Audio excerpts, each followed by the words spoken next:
Difficulty, intermediate. Time, 2.5 to 4 hours. Distance, 5 miles. Elevation gain, 1,500 feet. Foot traffic, low. Challenges, getting parking pass, potentially muddy and slippery. Sights, Cocoa Head, Diamond Head, Honolulu, Windward Side. What to bring, water, 2L, shoes with good grip, sunscreen, snack.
cột cao lên nó hấp dẫn gì kìa.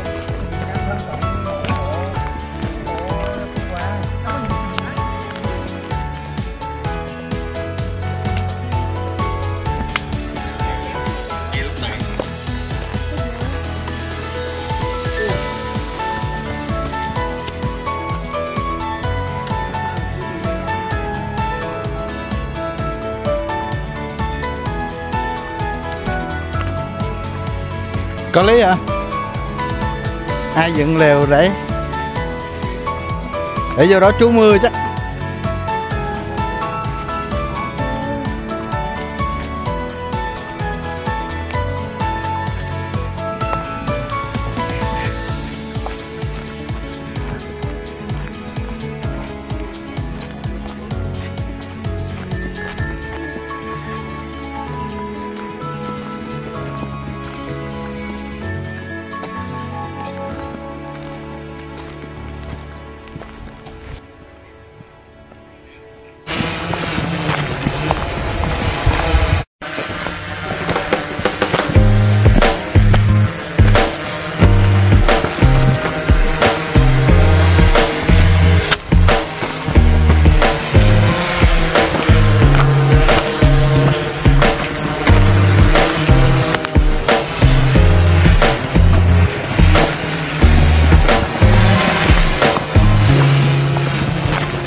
Nhìn cho anh cái chân chạy như vậy.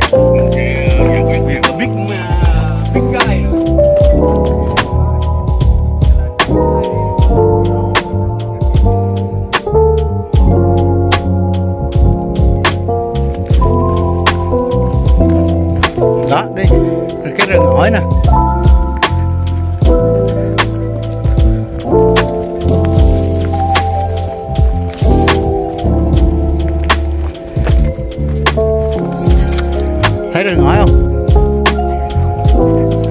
tự nhiên á.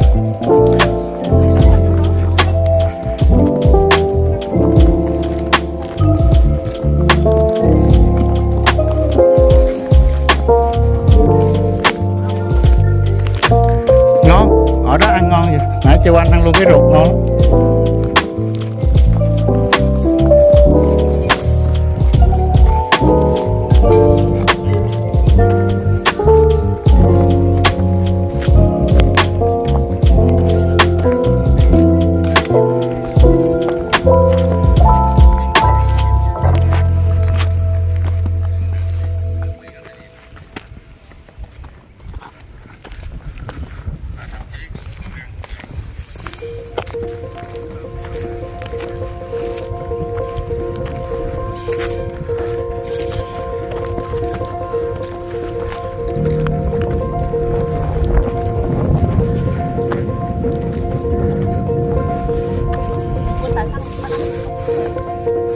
Chắc không biết nữa. Nhiều khi người ta đóng để người ta cắm cái cờ hay gì, thấy không, bên kia kìa, cái đường mòn bên kia kìa, đẹp không?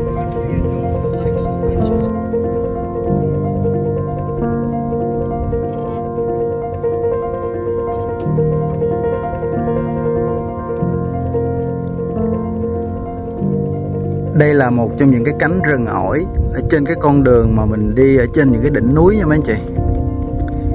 Điều đặc biệt mà nhiều người đến Hawaii ít có khám phá, nếu như mà không có tìm hiểu qua những cái người dân địa phương đó, thì không biết ở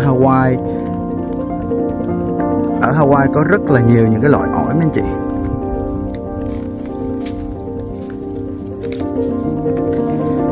Nói theo cái kiểu dân Việt Nam của mình á, là ổi rừng, đúng không?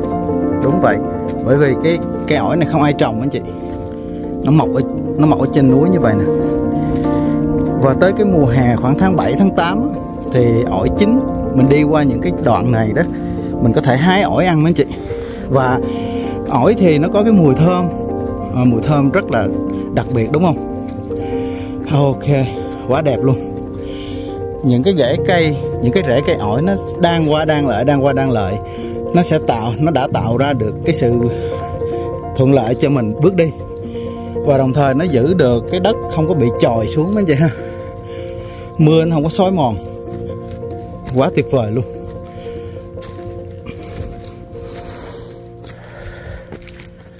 Ồ, đẹp quá.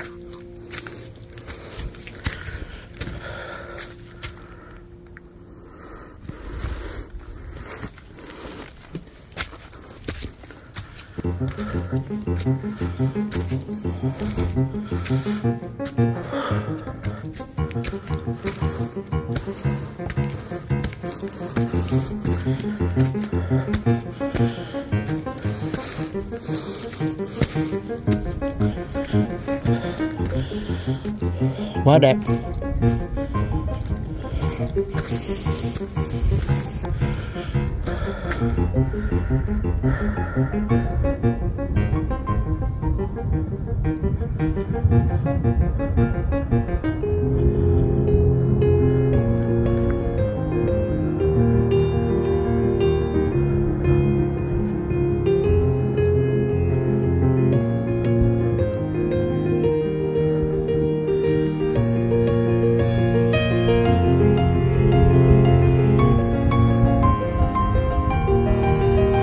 Bây giờ mấy trái ổi nó có rồi nè Việt, đúng không? Mấy trái ổi có rồi. Thì tới mùa nó chín là khoảng tháng 5, 6, 7, 8 luôn mấy chị ha. Mấy cái tháng đó là mùa ổi chín. Đó, ổi bắt đầu có trái rồi đó.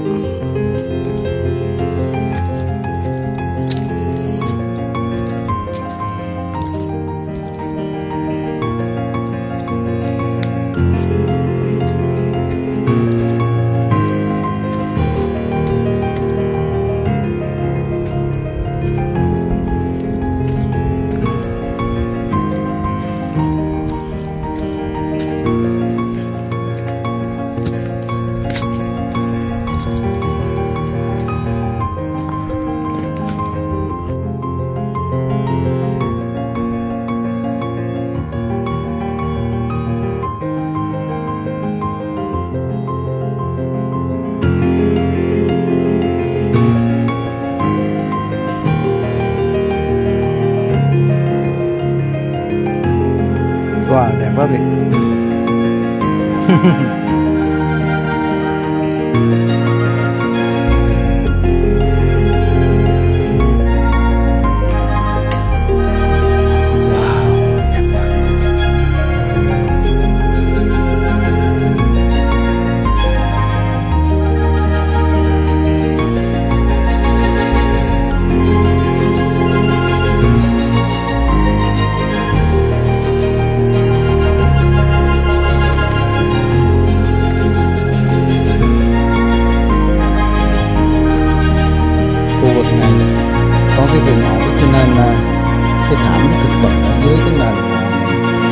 Đất này nè, ở dưới cái gốc cây đó nó có cái độ ẩm, thành thử là những cái loại thực vật mà gọi là rong tảo rất là thích cái môi trường như vậy.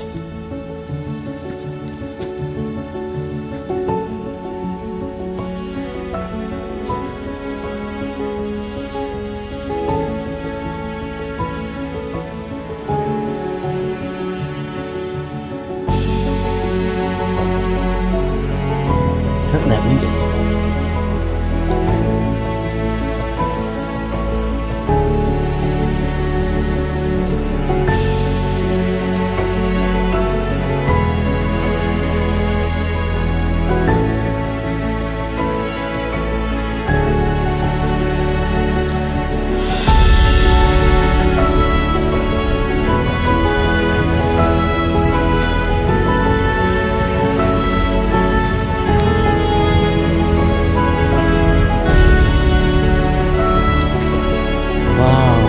Khu này cái rừng ổi lớn thiệt, có thể nói là nguyên cái đồi này là cái rừng ổi không đó mấy chị, nhìn kìa, thấy không?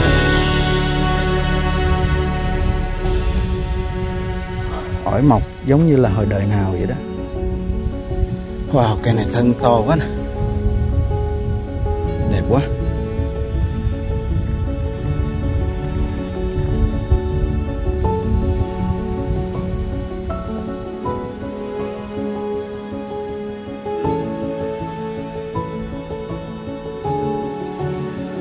Đi một đoạn nữa mình tới trên đỉnh rồi. Wow, trên này nhiều ổi quá. Ổi đang có trái non nè, đó thấy chưa?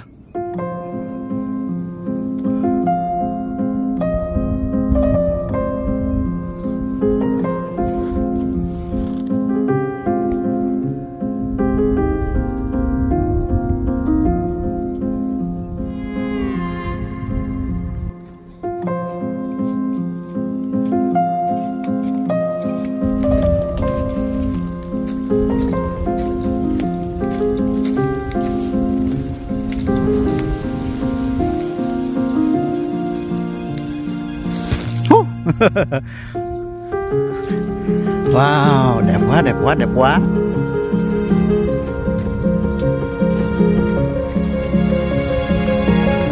Người ta hay đu trên đây nè, đó.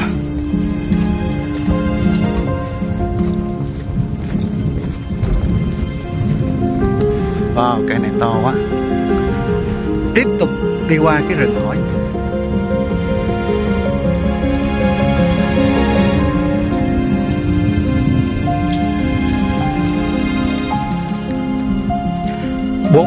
Bốn bên tứ phía đều là ổi.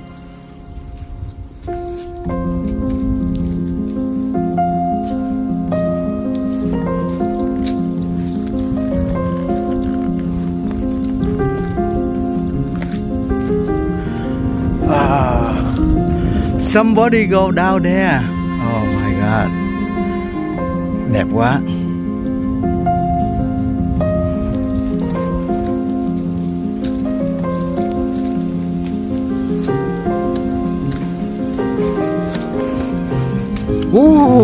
Chỗ này nè.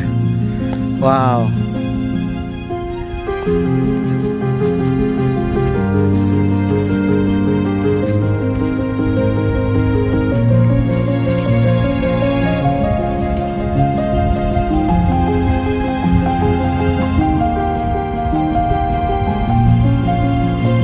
Thấy không?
Mình sắp sửa ra khỏi cái cánh rừng ổi rồi Việt ơi.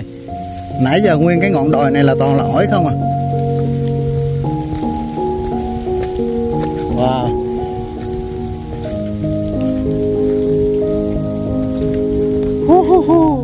Nhìn giống như cái thảm vậy nè.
Chỗ này chừng chạy nha.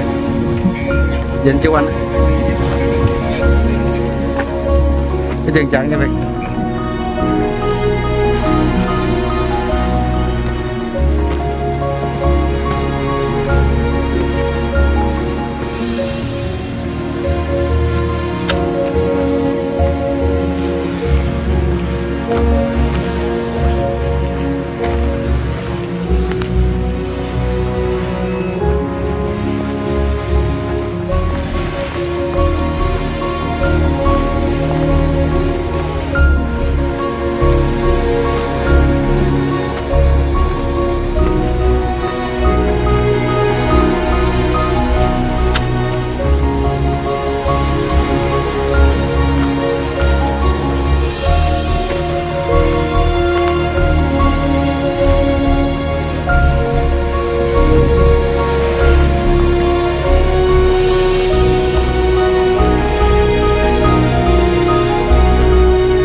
đây là rừng ổi nè. Mình mới vừa đi xuyên qua 2 cánh rừng ổi rồi đó nha.